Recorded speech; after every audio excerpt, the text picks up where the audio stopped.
Walking quickly. Yeah. Good morning, everybody. It is February 21st, 2024 for our regular City Commission meeting. I will call to order, but the roll call, please. Mayor Skidmore, Present. Mayor Pro Tem Allen, Present. Commissioner Kaler, Present. Commissioner Clayton is absent, and Commissioner Crowley. Present. Wonderful. We do have a quorum this morning, so good to see everybody here, as well as watching on social media or listening that way. We will start with our Pledge of Allegiance, followed by the invocation by our City Manager.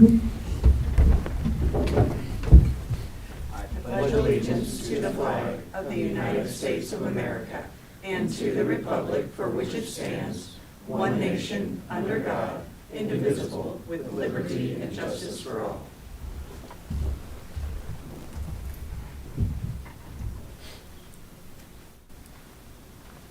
Lord Christ, when you came among us, you proclaimed the kingdom of God in villages, towns, and lonely places. Grant that your presence and power may be known throughout this land. Have mercy upon all of us who live and work in Ottawa, and grant that all the people of our nation may give thanks to you for food and drink and all other necessities of life, respect for those who labor to produce them, and honor the land and the water from which these good things come. This we ask in your holy name. Amen. Thanks, Brian. We'll start with public comments. Do we have any today? We have none registered. None registered. Okay, we'll go on to item number 7. Item A, recognition of Chris Kraus Electric Distribution for completion of Electric Lineman Apprenticeship Program. And I guess we have a couple people here, Utilities Director Riney, as well as Assistant Superintendent Ed Thompson. Good morning, Mayor, Commissioners. Good morning. It's a pleasure to be able to share this occasion with y'all. Chris has been with the city, started with the city in 2017 in the Park Department, transferred over to the Electric Department as a groundsman, and as it says in the document you have there, and his entire resume. I won't belabor you with reading all that, but as the years go by, each year he's accomplished the required criteria to become a journeyman lineman, and he did that as quickly, I guess, as you could say, as you can do that, and valuable asset to our department, to the city and the citizens they serve. The Kansas Department of Commerce, along with the Labor Office, bestows upon Chris this lovely document. And if you notice, he met this accomplishment in April of 2023, but the wheels turn slowly. We finally have the certificate. But he's been functioning in that capacity for us since April of last year and does a great job. So I'm going to hand that to Ed, who's going to hand it to Chris. Yeah. Who's going to get his picture taken. Let me get in there too. Congratulations. Okay. In the picture hole. Go ahead. You get up there with him. I don't need to be in there. You guys, that's too big. That's too many faces in that.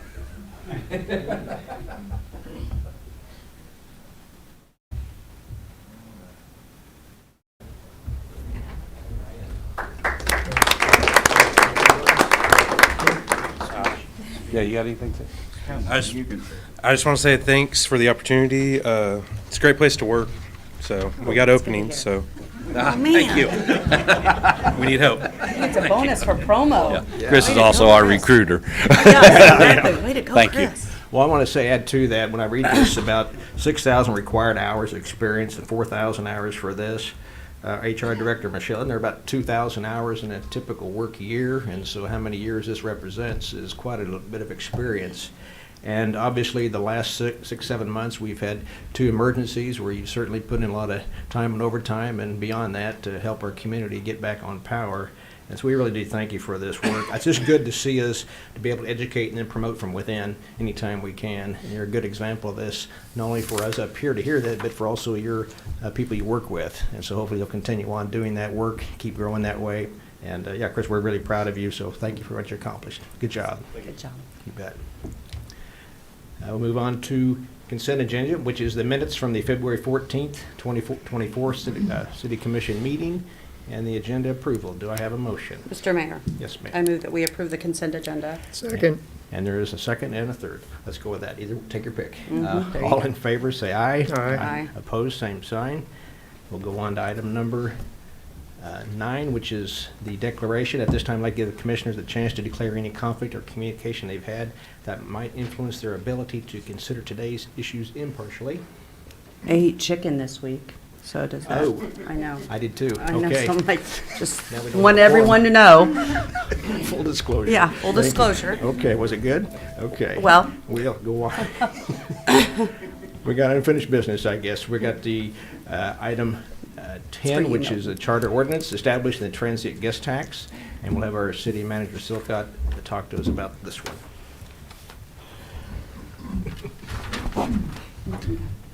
Thank you, Mr. Mayor and Commissioners. This is just a continuation discussion based upon the consensus from last commission meeting to carry the discourse forward. As you can see, the history, which we will not belate, but that other than the county has been levying this since 2004, and of course, we discussed it at our February 14th meeting. The next slide will provide a general overview of some of the discussion points following the meeting last occurrence. Now, what this shows is that there are 2 action items required. The first is the transient guest tax, which is 9%. That's capped. That is essentially statutory. It's not saying that that's what would be levied. An ordinary ordinance that would need to be published in the paper of record would establish any levy that would be applied for the bed tax, and that would essentially establish that rate. Now, for the analysis, we've utilized the 6% rate. It seems to be one of the most common across the state, and it also gives us firm data with respect to the potential revenues generated by the county's levy. So, next slide, please. So this is showing the county's generation over the last 2 years. So the 277,778, and then the 296,204 in the previous year. So it's the equivalent of just over 2 mills for the city. Next slide, please. So the item in your packet for the charter ordinance was drafted by our city attorney, Blaine Finch. It would require a 2/3 vote, and it would be effective upon publication 61 days following, as it is a charter, and would be subject to a protest petition. So are there any questions for myself or staff, or continued deliberation? Okay. Anybody have any questions of Brian?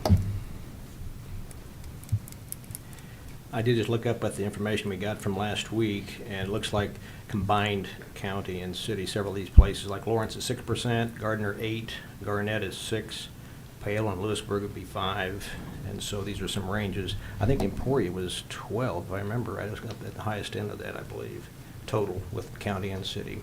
But no, I think this certainly bears looking at to possibly do something. But the most that we could do, if I understand, Brian, would be 3%, which would put it at 9, or do we have to be under 9? Ours would have to be under 9. So 8.9 would be the most we could go total. Well, I'm sorry, it cannot exceed 9%, so 9.0 or more. So 9.01 would then exceed 9.00 would Right, comply. would be Okay, so if we went 3%, that'd be No. 6 plus 3? Is it No, a total or it's per total. That entity? is per Yes. entity. Yeah. So So- we can do 9 We and can somebody do else can 9. do 9. It's not a combined So 9. it could be 18%. Yes. Wow. Well, Tyler, are you staying here tonight? Not now, probably. Okay. but, I mean, in all disclosure, I mean, if you look at it, there are many, I mean, there are, even at the bottom of the list, it says that there are 151 cities and counties that combined do this. Yeah. We're not No. blazing a new path by any means. No, I agree. You know, I honestly, I think this is a good idea. I think this is a good idea, and you will see my support for this. I think we need to consider that whenever we stay somewhere, more than likely, we are contributing to their tax base at some point, and more than likely, I would say, and I don't want to, because I don't have this data, but I'm guessing that way north of 50% of the individuals that stay in our community at, you know, some kind of overnight venue, they don't live in Franklin County. And they can choose to stay in Emporia, they can choose to stay in Overland Park, they can choose to stay anywhere, but they choose to stay here. And it's a small amount. We do not control what the cost is for a room. However, when they drive on our roads, they do, I mean, there's things, there's amenities that we have, that we provide as a city, as all the other cities do. And this is a way to capture that. I also might want to point out that I know that there was a comment made at our last meeting about it having a punitive effect on our local, you know, possibly citizens or individuals who utilize some of our motels or hotels as residents. And while that is a choice, I think what I do want to point out is that many of those individuals are probably utilizing some assistance to do that. You know, a Hope House is nonprofit. They do not pay it anyway. I mean, they don't pay, they're tax exempt, they don't pay it anyway. Red Cross does not pay tax, sales tax, so they're not going to be punitively affected. Okay, any other comments from the other commissioners? I think my concern isn't so much with the charter ordinance, which is what we're talking about today. I agree that it's something we should look at, and I'm fine with it not exceeding 9%. I think, you know, more discussion will be had when the common ordinance comes about and we then choose the percentage. But as for the actual charter ordinance, I'm in favor of it. The concern I have is that the 7 surrounding counties that butt up to Franklin County, only one of those counties actually have a transient guest tax. That's Coffee County. So we can't compare apples to apples if we're talking Lawrence to Ottawa, because if we were to do, let's just say 6% in Ottawa, that's 12%. Lawrence is actually only 6%. We would be double what Lawrence is. Gardner would be 8%, so we'd be 50% more than Gardner. Shawnee's 8%, Spring Hill's 4%, Topeka 7%. Now Shawnee has a 7% on theirs, so that's 14%. We would be comparable to Topeka, and I don't know about you guys, but I don't want to be comparable to anything in Topeka. But, you know, so that's my concern. Garnett's 6%. I don't know if I mentioned that. That's my concern, is that we're adding on to the 6% that's already you know, on our transient guest tax. Not ours, counties, but Exactly. that's where it comes from. I hate to say it, but it's in my mind, we kind of missed the bus. You know, I don't know how they got in 04 and we didn't. Has there been any communication between anybody from the city with the county on some sort of how receptive they would be to sharing that more at all? When we've discussed participation in projects or programs, they would like to see something that benefits the entire county and not just a specific geographic region, even if it is the sole revenue source for that. Okay. I think that's a conversation that we need to have in my mind, and I would be at all in favor of moving forward on any one of these, this item or any other item. Quite frankly, and it's kind of on a tangent, that's another reason that the city and the county needs to get back together in our whether it's monthly or quarterly meetings, so that we can have these conversations, so that we can work together. I don't believe that we fix all of our problems by finding a tax that we can raise in order to accommodate that burden. I might want to say, Commissioner Crowley, historically, the county has been unwilling to entertain. I mean, I could certainly reckon back to talking to Commissioner Jorgensen, who has obviously left the commission, about his remembrance of it, but in my years here, they have been unwilling to entertain any kind of shared. And I do want to recognize that I don't know the percentage, but I think it's close to 100% of the transient guest tax is actually captured within the city limits of Ottawa. So there's nobody in another municipality or in another part of the county in which that there is short-term or overnight housing available. Every single dollar that is captured within the city of Ottawa. City Manager Silcott, can you? That's correct. So if I understand this right, we can go ahead and pass an ordinance authorizing this, but the amount may be a different decision, is that correct? Correct, Okay. yes. So maybe this does warrant some more review. I'm certainly in favor of it myself. I think at a minimum, 2 or 3%, just to get our foot in the door is advisable, but at the same time, maybe we need to discuss more on the amount. So perhaps just today, we'll just talk about the ordinance in and of itself. If we have the agreement with the rest of the commission, I'll entertain a motion if that's the case. Mr. Mayor, Yes, I Commissioner. move that we approve the ordinance as listed in the agenda regarding transit guest tax. Very good. Is there a second? I'll second. There's a second. Any other discussion on this? If not, let's have a roll call vote, please. How do you vote, Mayor Pro Tem Allen? Yes. Commissioner Clayton is absent. Commissioner Kaler? Yes. Commissioner Crowley? No. And Mayor Skidmore. And I'll vote yes. That motion carries. Thank you. Move on to item, where are we at here? 11? Item A, resolution authorizing. Yeah. Oh, Since it Oh, it's has got to be a two-thirds. two-thirds. Two-thirds? I'm sorry. Okay, I'm sorry. No, that's Oh. okay. That's why I just know want that. to. That's right, yeah. You said that So- early Yeah. to start, All right, so no worries. We'll just wait until another time. All right, thank you. We'll move on now to All right, item A, resolution authorizing the sale and conveyance of the project and execution of a release of leases for Industrial Revenue Bond Series 2019 for Holiday Inn Express and Suites. Okay, this is the day of talking about hotels, I Yeah, guess. I was Ottawa just- Lodging LLC, owners of the Holiday Inn Express and Suites have requested a closeout and release of lien related to 2019 IRBs in order to facilitate the sale of the property. And we have the honor of our presence of our bond counsel, Tyler Ellsworth. Tyler? Good morning, Mayor and Commissioners. Good to be here with you all. As you've already mentioned, this is a request by the owners of the Holiday Inn and Suites to release a lease structure that was put in place when the city issued industrial revenue bonds in 2019, which really were provided for the sole purpose of providing the developer a sales tax exemption on construction materials for the hotel. So if I can get the next slide, please. So they're in the process, the current owner is in the process of selling the hotel, and there will probably be a related request to transfer the incentives under the development agreement that will come before you at a later date.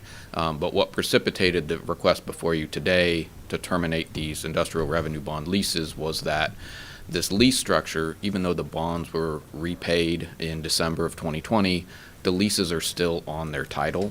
And so in the process of doing diligence to sell the hotel, they realized that this lease structure needed to be released, and so that's the action before you today. Can we get the next slide, please? Thank you. So just as background, the hotel package of incentives were negotiated between 2017 and 2019. The total incentive package includes the IRBs, which is the last item on the list, which provide a sales tax exemption on construction materials. In addition, there are tax increment financing revenues and 2 separate community improvement district sales taxes, which provide additional financial assistance to make the hotel possible in terms of the financial package and the financial return on the investment that the developer is looking for when they came to the city and the county with that project. Next slide, please. I'm not going to go through every step here, but essentially the industrial revenue bonds were issued in 2019, paid off in 2020, and now we're at the end of the process where we're just sort of winding things up at this point. Next slide, please. So I've covered a couple of these points, but essentially, by state law, there's a lease structure that's put in place when industrial revenue bonds are issued. The developer of the hotel owns the property. They lease the property to the city leases it back, and that structure allows the sales tax exemption. Next slide, please. There's no financial implication for the city and really no legal implication here. This is just sort of a cleanup, a release of that IRB structure. So unless there are any questions, I would request that you adopt the resolution. It sounds like a home being sold with a mortgage paid off years ago and just didn't release the mortgage. That's So a great it's analogy. a simple way to look at it here. Yes. So anybody have any questions of Tyler? If there are no questions, I will move that we approve this line item in the agenda as it's procedural. Very good. Is there a second? I'll second. There's a second. Any other discussion on this? If not, let's have roll call vote, please. How do you vote, Commissioner Crowley? Yes. Mayor Pro Tem Allen? Yes.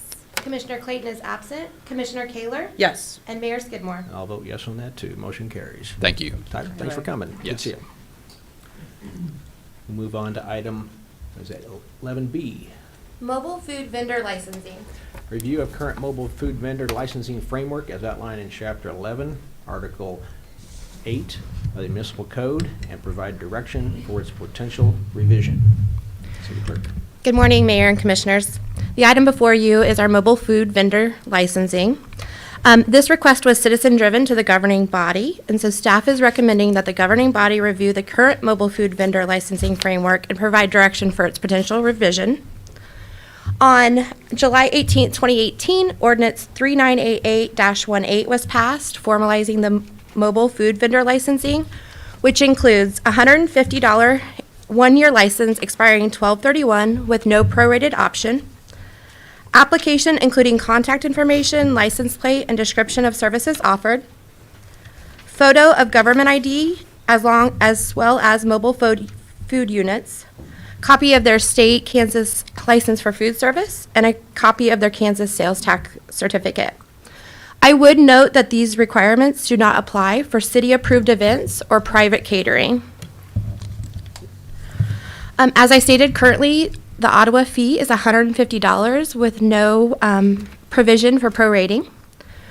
During our research with neighboring community fees, they really varied, ranging from anything from $600 annually to options as low as $25 a day. So our neighboring communities have a lot of different fees associated with that. For the financial considerations, there'll be a minimal impact due to the low number of annual licenses. You can see that in 2023, we provided 9 licenses. Our 2024 projected revenue is $1,350 to the general fund, so it is a minimal impact. Legal considerations, the Kansas Food Code serves as a regulatory framework that establishes food safety requirements, and it's modeled after the U.S. FDA's model of food, which is updated biannually. So staff has presented 3 options for you today for consideration. The first one would be to eliminate all licensing and fee requirements and allow mobile food vendors in appropriate zoning locations without a city license, but would require a registration. So they would need to register showing if they have their sales tax certificate and their Department of Ag license. Option 2 would be to continue the $150 annual fee, supplemented by a prorate alternative. So if they come in March, we would prorate that $150 fee. Also allowing new vendors a 30-day trial period for a reduced fee of $10 for that 30 days. Option 3 would be maintain the status quo with no changes to the current fee. Staff would request an update to the code to state no license or permit shall be issued if the applicant does not meet the zoning ordinance requirements of the city or conflicts with the city laws, including building, fire, and health codes.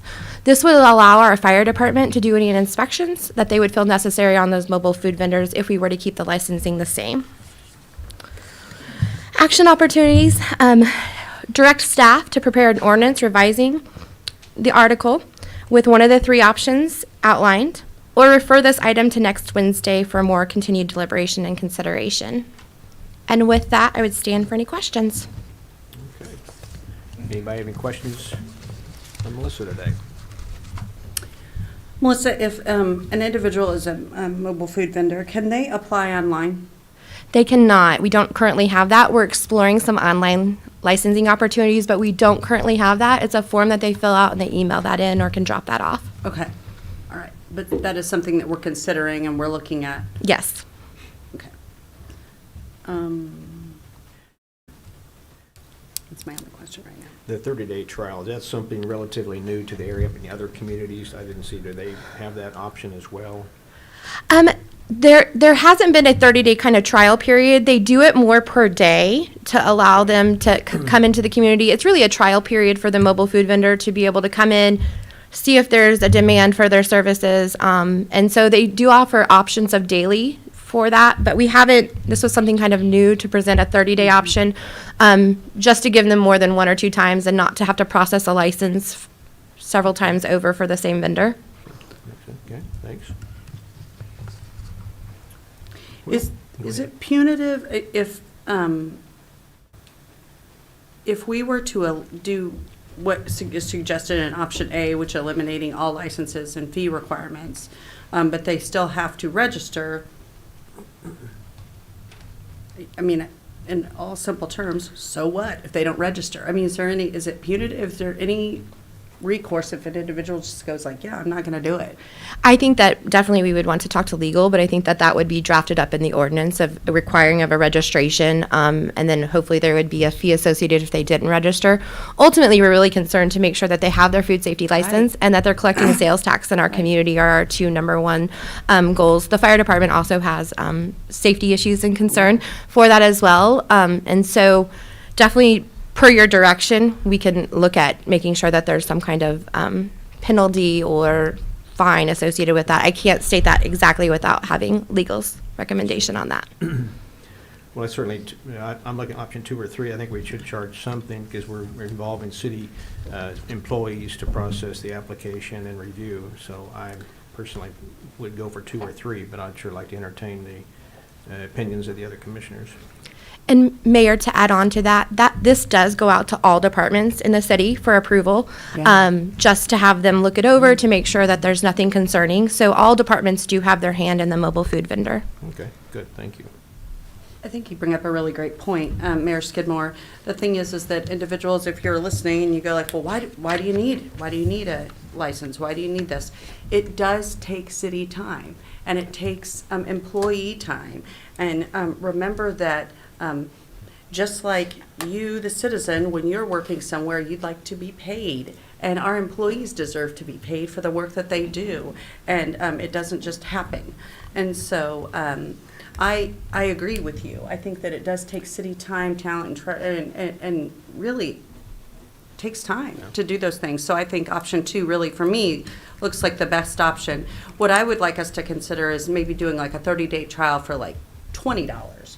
Because the reality of it is you could do 12 30-day trials if you really wanted to. I mean, but I'm just saying, let's consider that. I like that idea too. Well, can we have that discussion then? Can we make it just a one-time 30-day trial? I mean, I don't think it'd be fair for somebody to come back at $10 and, oh, I'll just renew my 30-day trial. No, I agree. I think you get one 30-day trial, and if you like it, great. If not, then you move back to wherever you're coming from initially. But you can't continually renew that 30-day trial. And I too like option 2. I'm not a fan of eliminating all the licensing fees, but then again, I want to give those folks I guess a more cheaper version to come here and try out our community and see if you like it, and if it works for you, great. So option 2 would be my decision. Okay. I also like option 2 with the wording of a one-time 30-day trial, because I I could was foresee people, just doing 3 30-day trials during the warm months or something Yep. like that. So I agree, rewording that part, but otherwise, I like that option. And you're fine with the $10, or you want to look at $20 on that? I don't know if you're discussing while we're discussing that. I think 20's fair. I mean, what I it's kinda think, too. it's not a significant charge. I think 20, and Has there is anybody time gone going out to into it. eat recently? I mean, is anybody eating for less than $10 a person? I mean, and if you are, where are you eating? Really? Well, Yeah, where are you getting a Happy Meal? What are you, I mean, Half a Happy Meal. yeah, exactly. No, I Yeah. I think the 20 is a good suggestion. Now, the option 3 has this other quotation in there too. Is that something that's not in option 2, or is that? That was my next question. Yeah. I was waiting to address that. Staff would recommend or request that we would add that into option 2 as well. If we're going to continue our licensing, we definitely want to make sure that everybody's complying with our city regulations, and allow our fire department to have that inspection if needed. And so we would, if we're going to go with option 2, add that in with your revisions as well. Okay, I very like good. that, yeah. Sure. Okay. I want to really thank staff for bringing this to us. I think that Mayor Skidmore was here when we did mobile licensing, and I was here when we started mobile licensing, and I think it's a good thing for us to, it's just best practice to go back and review things. And every 5 years, every 6 years, I think it's a really good idea. Things just change.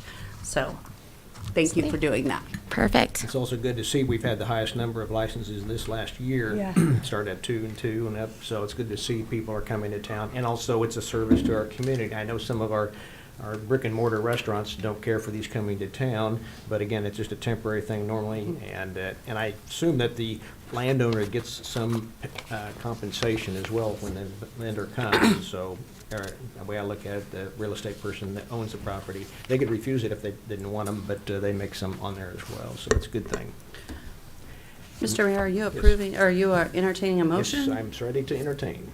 Always ready to entertain. Mayor, Yes. we It's won't just- actually have a motion on this item. You've directed staff, and so we'll get back with legal Let's do that. to draft up the changes for that, and then we will bring that back to the Let's do commission. that. Very good. All right. Thank you. Thank you, Melissa. We will then move on to C. View proposed update to chicken ordinance. Director at Neighborhood Community Services, Nice, was, I guess, our city manager, Silcott will be doing this. City staff have asked to revise Section 3 of the 3A of the Section 3C of the ordinance as outlined in the attached agenda. And Commissioner, I'm sorry, City Manager Silcott. Yes, sir. Thank you, Mayor and Commission. Director Neese is currently in municipal court for code cases, so I'll be presenting this item today, and it's fortunate for you because DJ Paul would not let me play the chicken song to kick this off, so. We had been asked to present this item for consideration and discussion. The ordinance that's before you reduces the proximity to structures closer than 50 feet and essentially limits that to the house as opposed to any structure. So it's striking Section 3, Paragraph A, Part 2. And it's also removing Section 3, Paragraph C, deleting the portion regarding outdoor slaughter of chickens. So we have included a strike edit function in the agenda report and also have the full ordinance should you want to consider that in the agenda packet. There's a excerpt of minutes of the discussions from this year, but I think when we did a comprehensive search, this discussion was going on even as far back as 2003. So it's something that I know many communities do discuss over time. Okay. And myself, I'm in favor of bringing this up for discussion. I know that certain locations are starting to sell the baby chicks for hens, hen raising for eggs. And so I thought this was a good time to get this discussed and vote and talk about it at least. If you're not ready to vote on it today, I'd sure like just to entertain the discussion. But let me go ahead and open that up, see if anybody has any ideas on this. I like the edits to this as I'm not looking to buy some chickens, but also I know I wouldn't have been able to initially because they would have been within 50 feet of some sort of building on my property. So whether it be a garage or outbuilding or anything like that. So I do appreciate the striking of that, and I probably wouldn't have slaughtered chickens in my kitchen, so I guess that part is fine with me as well. So I'm in favor of the edits. Okay. Any other discussion? I would be in favor of the removing of the words from other buildings. I do have heartache over the, I guess I'm trying to figure out if this is really a problem. And are we making a problem from something that's not a problem? And so this ordinance is relatively new. I'd like it just to sit for a while. And if it becomes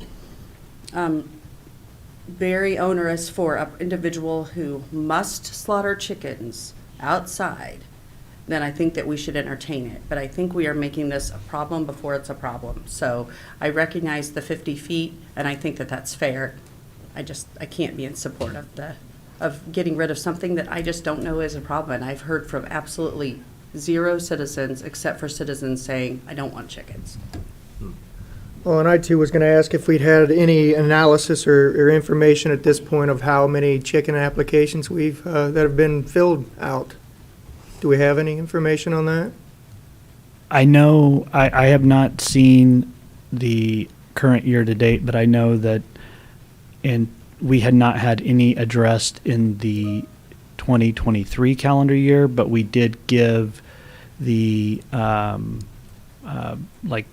we gave a waiver of reporting for that permit during that period. So, but I do believe that there have been a handful come in. Well, and I believe the clerk can speak to this. Mayor, we've had 2 applications so far with 1 approval. Okay. And do those people that apply, I mean, they probably have followed the directions and assume that, that distance guidelines are proper. So with this excluding, like, if I knew this excluded me, I would not apply anyway. So with striking the other building, I think you would see a lot more applications. So hearing that there's very few at this point, I mean, I agree with Commissioner Kaler. Are we making a big deal out of something that's really not a big deal at this point? I too in favor of striking or other building. I mean, I could understand how that could be restrictive for sure. Item C, I think at this point, I don't see the need for striking it. I think keep it in there, and if it becomes onerous over a period of time, then we have that conversation down the line. Yeah, I just don't know what people will do with their cull hens. I don't want them turning them loose in the city somewhere where they're gonna, I don't know what else they could do. And they're not gonna slaughter them inside, I know that for sure. I've seen chickens slaughtered, several of us up here have too. And yeah, it's kind of a mess. I don't think I'd want to do it indoors, so the only other option would be outdoors or some dark night, turn them loose somewhere in town and just let them go. I wouldn't want that. You could take them to be processed. What's that? What's that again? You can take them to be processed. Oh, you can't like where? Yeah. Yeah, I don't have an address To a right butcher now for facility. you, but I'm just like, You can take them to like where they slaughter cattle, huh? But I suppose you could also, if you were so inclined, do it in your garage. And I'm assuming that's what most folks would probably do. Yeah, if yeah. you're raising chickens and the intent of slaughtering them later on, you probably already have something like that figured out. Yeah. Whether it is in your kitchen or maybe in your garage Or your neighbor's garage. or your neighbor's garage. Or your neighbor's kitchen. Don't want that. Okay. Well, there's good discussion. I'm fine with tabling this for a while if people want to wait for the people to make comments. We also are missing one commissioner. It'd be good to get his opinion as well, but I'm willing to go either direction on whatever you feel, commissioners. Well, and quite frankly, I would be okay with moving forward with, approving the striking of, or any other building, because that might allow folks to go ahead and apply for those permits, since that time was coming up to purchase those, but not striking item C. And we're probably 4 or 5 years away from slaughter anyway, so. Right. So, I'll make the motion to approve item C on our agenda with, if you can go back to that. Yeah, with striking in number 2, or other buildings, but certainly not item C in number 4. Okay, is there a second on that? I would second that. There's a second. Any other discussion? Let me say on this myself, I had fresh chicken for breakfast this morning. It was excellent. But anyway. So we will go on and take a vote, please. How do you vote? Commissioner Clayton is absent. Commissioner Kaler? The chicken man's daughter says yes. Commissioner Crowley? Yes. Mayor Pro Tem Allen? Yes. And Mayor Skidmore? I'll vote yes too. That motion carries. Thank you. We'll move on to, where are we at here? Capital improvements projects. And we also know that chicken breakfasts are apparently less than $5. Yes, exactly. He shares them. You just found that With out, who? didn't We you? don't know. Capital improvement projects, and I guess this would be Director Landis. Oh, Go ahead, yeah. Is that what it says? look at that. Yes, Melanie. Surprise! Okay. We'll give you a moment. I'm happy to do that. No. However, I believe the city manager Sokov is ready for this We will presentation. get, we'll- Our mayor has another joke. If not, please hurry. Oh, the capital project overview is just a monthly report that we do, just providing a status check on the current condition of projects currently underway within our capital improvement program. And we'll start off with the City Hall security improvements, and know that we're currently in progress and 90% complete, and hope to have this project completely wrapped up by the end of the month here in March. So this was a $230,000 budget, and we anticipate the majority of that coming in under budget, but on budget, so there won't be much, if any, left over.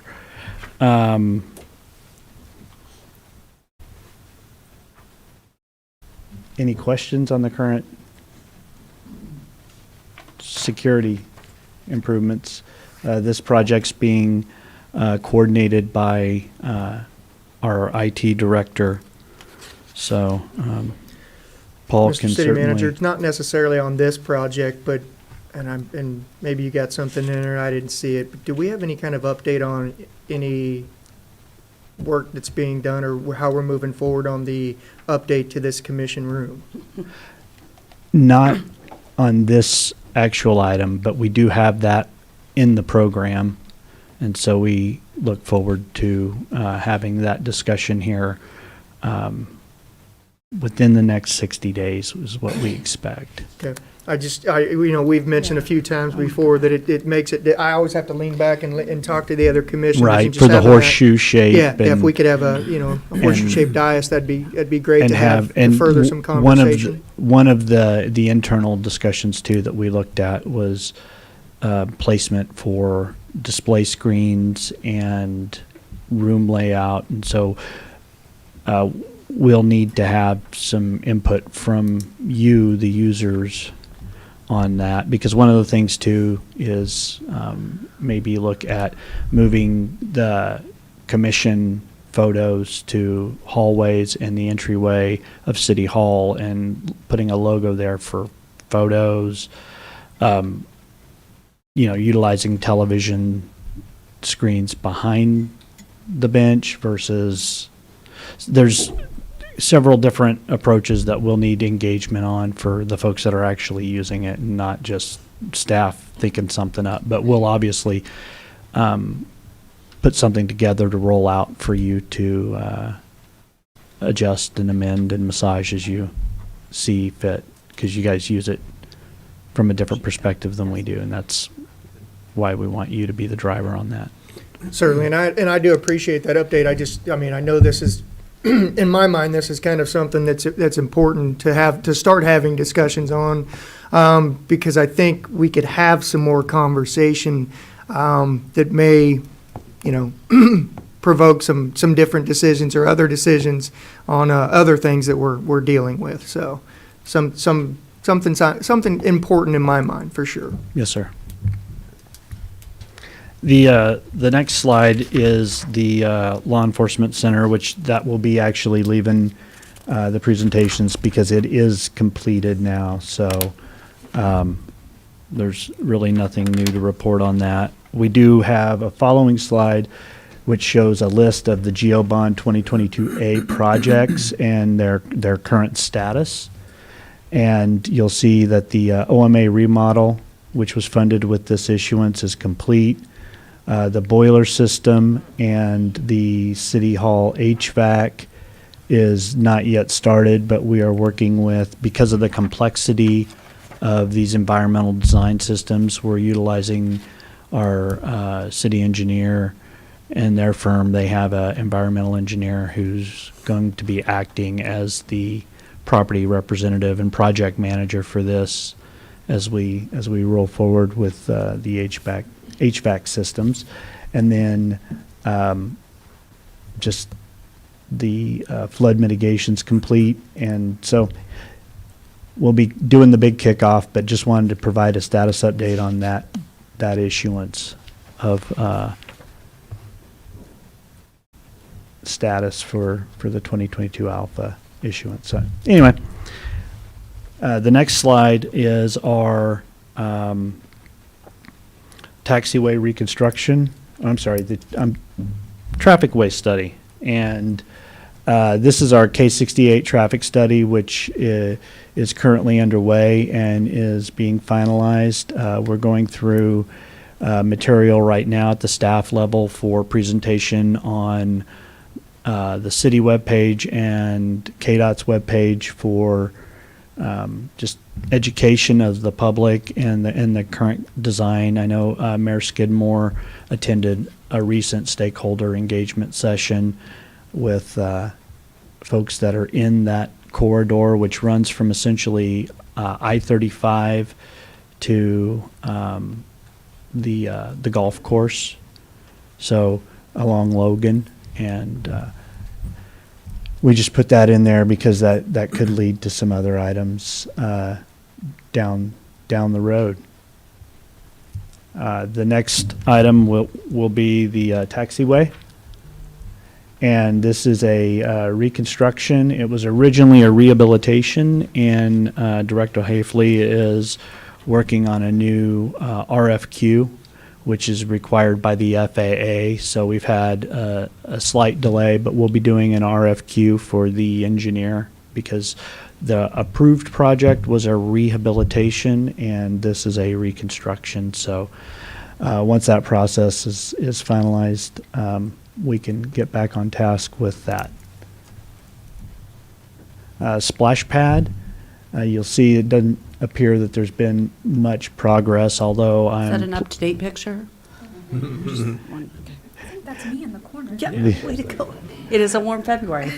I am pleased to report that Director Hafley has notified me that March 12th is when the equipment for the splash pad is being shipped, so we can anticipate delivery the tail end of that second week of March or the first part of the third week of March, and construction should be underway soon after. And also concurrent to that is the city playground equipment, but that'll be a future slide, and it's something that will be slightly in front of the splash pad or concurrent to.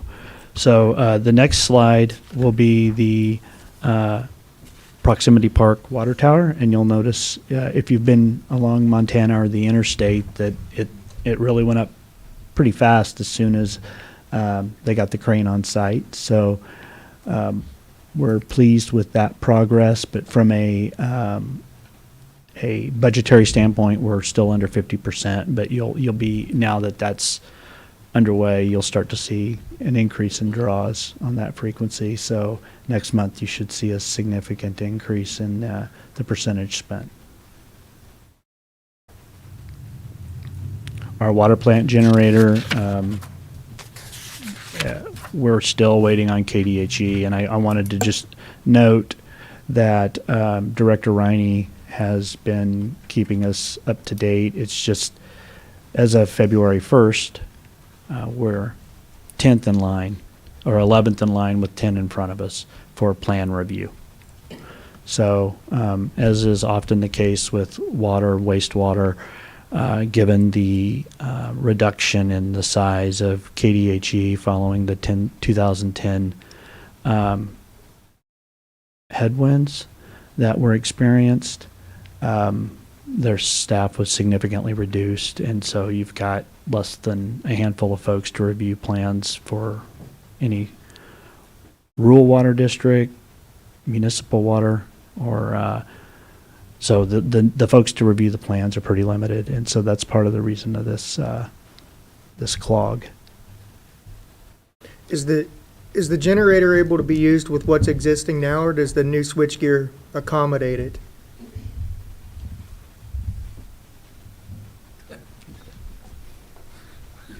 It's tough being old. Yes and no.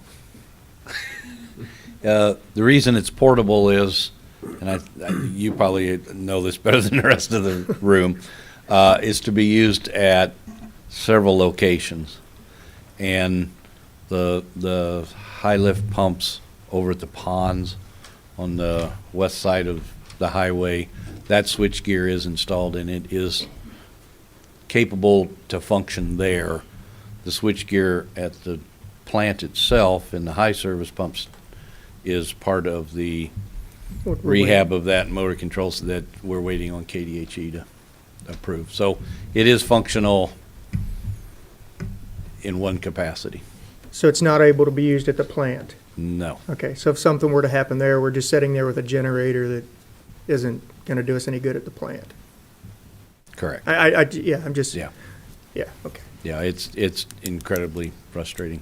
Well, and I, like you said, I mean, I buy switchgear all the time, so I understand the delays. I just was hoping that maybe there was some sort of accommodation that could be made that could work with that generator for the time, if for the time being, if we were to have something catastrophic where it was necessary. Yeah, and we've looked at that and talked about it, but I'm afraid we'd be spending money on Yeah. something that, when their review came back, it would not be acceptable. Sure. And then I'm glad you've looked into that. Thank you. yeah, we.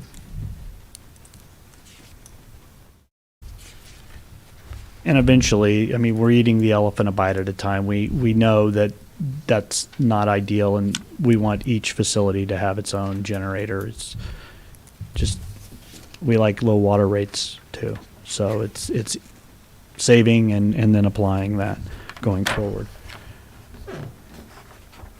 The next slide's an update on the gas line to serve Proximity Park, and this is a Kansas Gas Service project that we're merely a cost participant in that utilized base grant funds from the state, Kansas Gas Service, and the Proximity Park sales tax. So it's a three-way project with two parts of the 2/3 of that being municipal funds. I So guess that picture was taken after rain, or did we hit water when we were digging? I guess, that was after the rain, yeah. okay, after rain, good. Just want to clarify that. The next slide will be our AMI electric meter replacement update. And so you'll see that we have 2,600 meters ordered to finish with our estimated delivery in February of 2025. So we have a program in place to install the meters on hand as we are moving forward.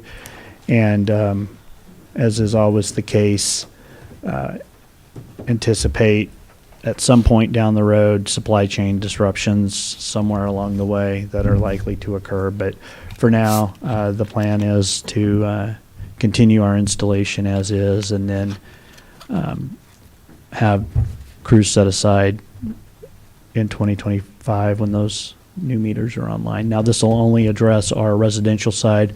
At that point, we'll need to pivot, and as we said, when this project was approved, we'll come back for commercial. So we'll be looking at another agenda item down the road. But the complexity of our commercial and industrial is those meterings need to be patterned specifically to that location.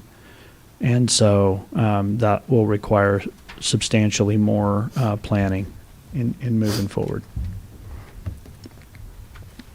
The Northeast Lift Station, that is substantially complete now, and there's been a punch list generated, and all that we're waiting on now is a generator. So we're hoping that will be delivered here within the next couple of weeks. Our water treatment plant study is underway, and we hope to have a final report here within the next several weeks. So this is part of the infrastructure plan update that we're doing for all of our facilities and operations, as well as our regular and routine documents that are required. And we know that it is a continual work, but this will be essential in helping us identify priorities to bring to you with respect to determining the difficult task of again, eating that elephant and how big those bites are. So this will help establish the priority and the manner in which we're going to want to look at addressing our growth needs going forward. The next slide will be our power quality study on circuits 8 and 10, which was undertaken and is essentially complete. What we've ended up doing initially is isolating the circuit serving the industrial park, the Northeast Industrial Park, and then putting the residential and some limited businesses on the circuit that was originally Circuit 8, which was the one that was causing a lot of the issues due to fallen limbs and trees. But we want to say that this is good, and it's something that we needed to do eventually anyway. So it's allowed us to establish some priorities for how we want to look at configuring that area with respect to substation and circuitry. So I was just seeing if Ed was here and might be able to comment, but if Dan would like to provide any additional comment on just again, it's a planning document, but does help us establish some priorities and some low-hanging fruit that we're already currently underway on. So.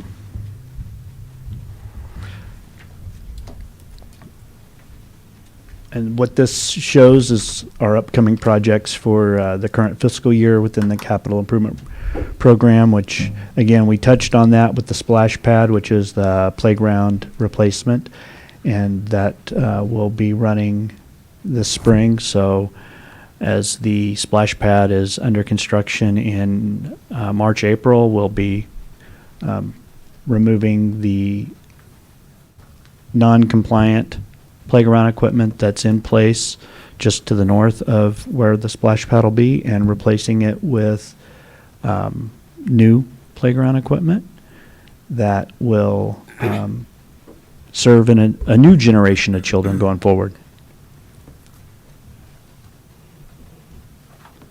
So, and the only I was going to just say the only other things that we haven't really discussed is electric system upgrades for the levee system and the water line replacement there at 17th to 19th along Elm Street.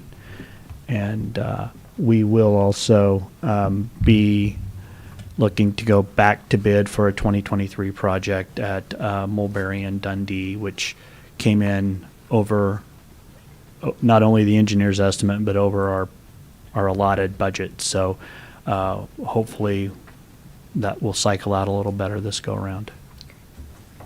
Good. And those will be, we'll have that bid opening on March 5th. Okay, any discussion, anybody have questions?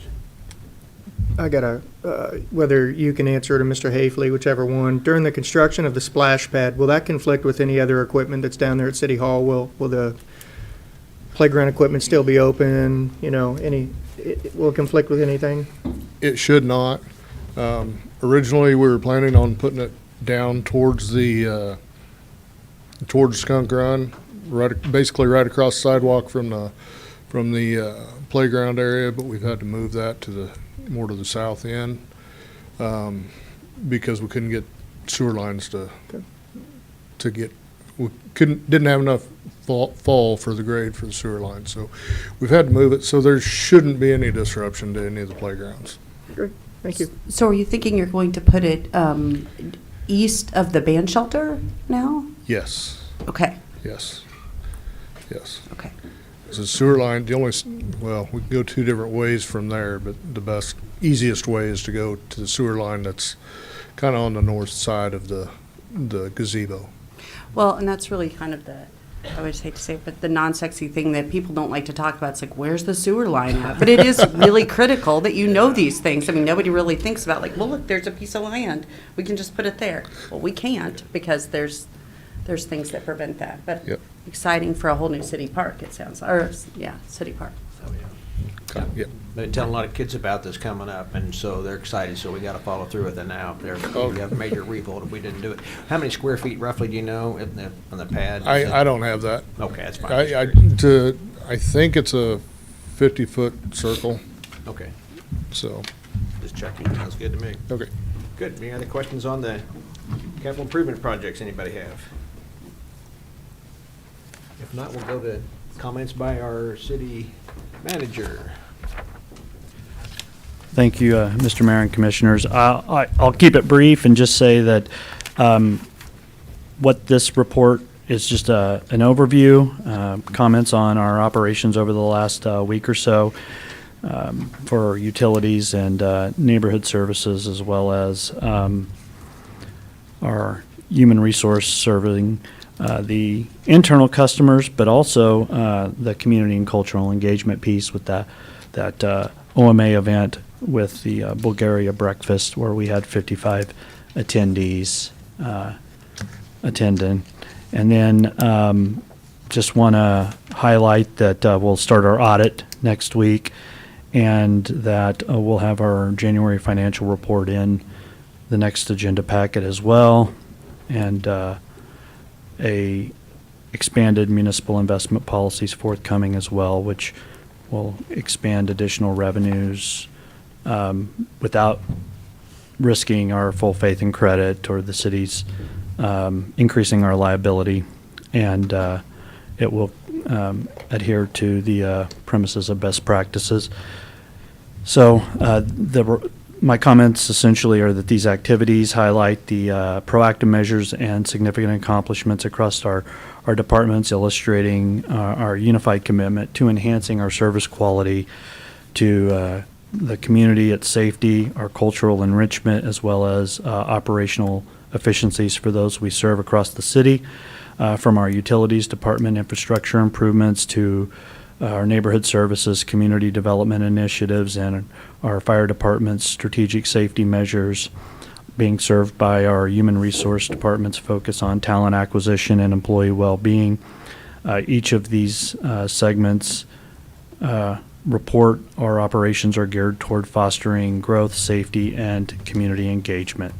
So as we move forward, it's imperative that we continue to build on these achievements to address any emerging challenges with our strategic planning and forethought and innovation, and seeking opportunities to enrich the community we serve through enhancing our cultural and social fabric. And so we support the guidance and support that you, the City Commission, provide to us in these endeavors, and ensuring that we, our city, are needs are being met through our service to you and our neighbors. So, thank you. Good. Okay. We'll go to comments by our city commission. Commissioner Crowley, I'll start with you. Early on, when we recognized Chris Kraus for his dedication and hard work to the city of Ottawa, he started off by saying thank you, and I kind of chuckled under my breath because I thought, why, we need to thank you. You read all the, Mr. Mayor, you read all of the hours that Chris has put in recently, and I, being in construction, and Chris was before he started with the city of Ottawa. I've known him for quite some time, and it's fun to see the evolution of Chris from years ago to today.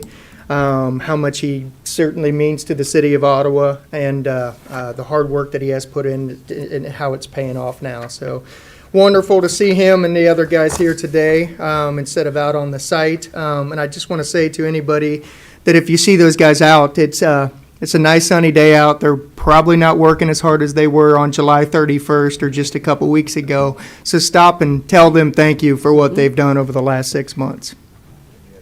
Yes. Commissioner Kaler. Ditto, way to go, Commissioner Crowley. I appreciate those comments. That's all I have. Very good. And Pro Tem Allen. I have no comment. Okay, I don't have anything either. Just that we got some meetings coming up here. Looks like the City Commission meeting at 4 p.m. here at City Hall on the 28th of February. Then March 6th at 7 p.m. And then March 10th or 13th, we have most all of us, if not all of us, will be in Washington, D.C. National League of Cities Conference. And also we'll be talking with our representatives and hopefully both our senators when we get there too. So we'll find out what we can and keep our name in front of them. And then on March 13th, that means our city commission meeting will be canceled since there'll be no one here. So if there's nothing else to come before the city